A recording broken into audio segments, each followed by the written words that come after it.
Hannah tweeted, the day I got out of rehab, my sister and my friends cursed me out, then cut me off, and I still don't know why. Have you talked since then? That was the month of 9, whatever that month is. I don't know if anybody knows.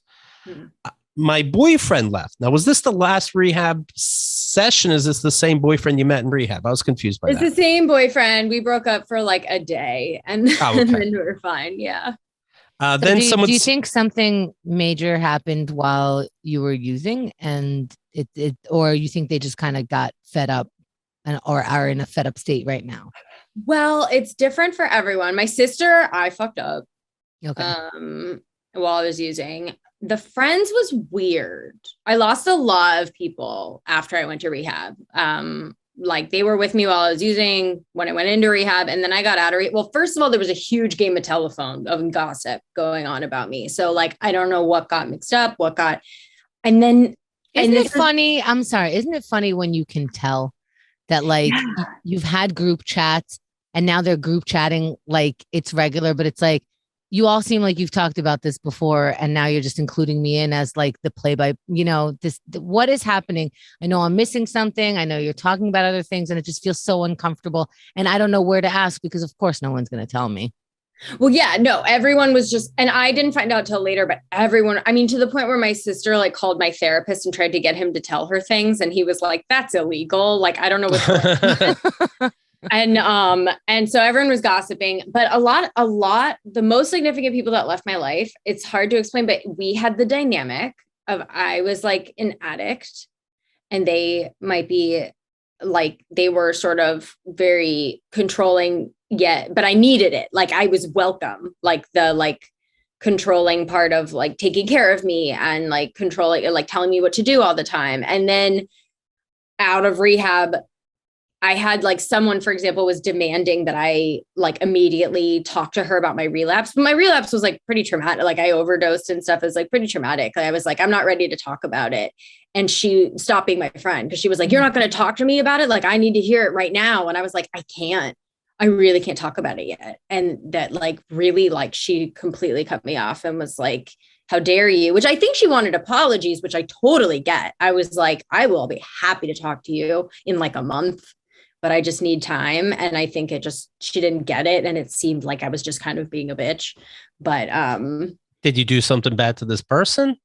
Not that I can think of, but what do you owe her apologies for? She wanted to hang out one night. Who gives a fuck? No, for not having the same codependent relationship now that she's trying to get better. So yeah. So why aren't I in the position of you coming to me constantly? Right. And it was weird because I thought people were going to be so relieved that I wasn't doing that anymore. But people were like very upset. And I lost like 3 significant friends and my sister. But my sister's a different story. But the 3 friends, like it was very much like them telling me what to do and me being like, actually, I'm doing what my sponsor says right now. I don't need that. And they like completely were like, well, we don't need you then. And I was that's very painful. That's really painful. That's a mourning loss, a heavy, heavy mourning loss. Wow. I just saw Dope Sick. Did the sister situation involve the jewelry box? No. Okay. All right. But it was stealing. So. Okay. All right. Oh, well, you were close, huh? Were you able to pay her back? Like you're Were you able to pay her back? No, I stole pills. A boyfriend. Oh, okay. I stole her husband. I stole her baby. So he's a babe. You stole the pills. Well, that makes sense. Like I'd almost be more glad that you stole pills and not, I don't know, like money? Pills. Sure. Pills. That's what you're trying to get your hands on. That's not so personal. Well, and the thing is, I stole pills, and that's what I'm saying. Like, why can't your sister stop being a bitch? But one was actually weird because she didn't stop talking to me because of that. She told everyone I know that I did it, but didn't talk to me. So that was sort of like, I don't know, but like whatever. She was probably just freaking out. But then she was like, I'll forgive you if we can talk to your therapist together about it. And I asked my therapist and he was like, we're not in a space to do that. So I told her, my therapist said no. And she was like, then bye. And then cut me out. Oh. And I was like, but that wasn't even my decision. But There was like a lot. Like I said, I think a lot went on without me included. So there's a lot I don't know about. And there's a history too of like it's also not her first time also. Right. This. Final straw stuff. Maybe. Yeah. Maybe without even her realizing that it was the final straw and just kind of putting it on one thing. Why did you and your boyfriend break up for a day, seeing as how you met in rehab and getting out is the greatest day? I texted somebody that I used to sleep with, but I didn't, it was not pure intentioned, but I didn't intend to meet up with them, but I just texted like, hi, how are you? And it was a very basic conversation, nothing dirty or anything. Right. But then the person like asked me out and I was like, oh no, I'm in a relationship. And they were like, well, do you want to cheat? And I was like, no, sorry. Wow.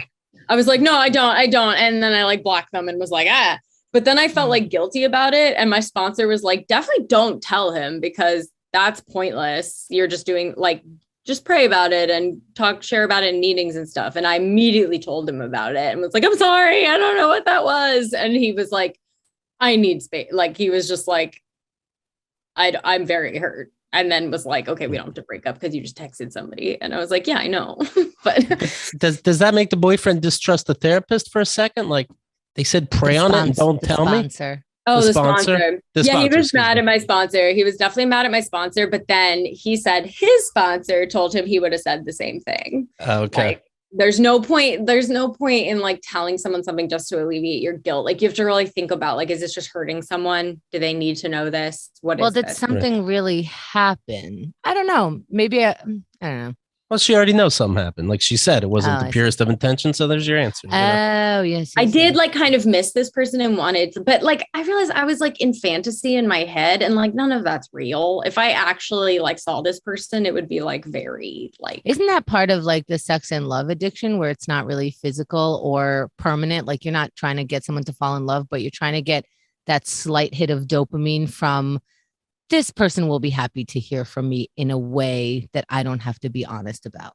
Exactly. Yes. And I went to SLAA a little bit because of that. And then me and my sponsor kind of agreed, like, I'll stick to one program for a year and then I can sort of more consistently go to SLAA. SLAA is Sex and Love Addicts Anonymous. Yeah. And what the fuck is QAnon? How many are there? Oh my God. Does that bum you out when you have a sponsor and they say pray on it? Are you a prayer? I'm not yet. I don't know. My way of praying is very much just like just like think, like talking in my head, just like very like, hey, right. Could use. I don't think. To me, I have trouble with the whole prayer and God and stuff like that, but I don't think they mean it like say a Hail Mary. And I know they don't mean it like that. They more mean it like before you react, run it through at least in your head, like it's clear and real. And then if you can articulate it to yourself or quote God, then you can maybe articulate it outwardly. Or like meditate on it. Yeah. Like my sponsor always says God is in the pause. Like when we pause before we act, like that is prayer and God for my sponsor. Like I just say God because it's the easiest word to say, but it's not, I don't mean like the man in the sky or anything. My first sponsor meant God. And I said, my theory, God's bipolar. We're seeing all these people, He's like, don't say that. I'm like, no, I just meant he gives bipolar to babies. And they said, I have another number for you. So our relationship, Hannah writes, picked up my antidepressants today and the pharmacist was like, hang in there. And it's like, if they can resist saying that to me at McDonald's pickup window, you could figure it out too. I forgot about that one. Yeah. So good. He did. He was like, hang in there. And I didn't get it. And then I looked at the bag and was like, oh, right. Yeah. That's so condescending, but it's well-intentioned, which is why you can't really be like, fuck off. Yeah, I wasn't mad. I was just like, that's silly. Uh-oh. On Twitter, red alert. My boyfriend is trying to give me a compliment by saying models should actually look like me because I'm not that skinny. Yeah. There's so much in there. Stop talking. I'm not so skinny like those fucking hangers. And yay. He's like, the people that should be in advertisement. Like he's basically, first of all, like yeah, there shouldn't be airbrushed eating disorder. Like that shouldn't be what's advertised. And I think that's what he was trying to say. He's like, people should look like you, like an average American woman. And I was like, okay, thank you so much. Thank you. Right. When you do somebody's podcast and you're open, obviously, do you go back and read the comments from listeners to see if you could cry? I have done it. Yes. I have done it with this show and seen comments where I'm like, woo.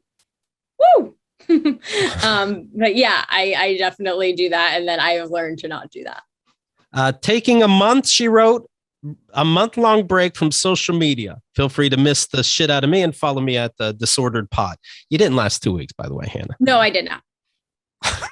Here's one. Gonna delete Instagram, so be ready to get all your Hannah Boone slop here at the website. And your Instagram's still up. Fully on Instagram. This is very... Fully on Instagram. Yeah. Because then I am about to do it. And then it takes one comedian to be like, you can't do that. And then I'm like, I can't. And then I'm like, oh, but like Instagram, I am ready to delete because I don't really, it doesn't do anything for my career. Well, how are you going to do your shopping? She writes, when I spend a lot of money, I'm like, well, that's New York. But like, I just bought a bunch of shirts off Instagram. Nothing to do with New York. It's hard because, you know, as much as even if you're aware that social media can fuck you up, it is so fun. Hannah brings up, I'm scrolling through Venmo, watching couples go from being like heart, coffee to phone bill to since you blocked me on everything else, this is the only way I can reach you. It is fun to see. I didn't like this on my side, but I'm sure it's fun to other people when me and my girlfriend had a fight. But she used my Amazon account to download a show and then Venmo'd me that she paid for it, like a $6 TV. I'm like, yeah, baby. So people think I charge you $6 for TV. Watch TV.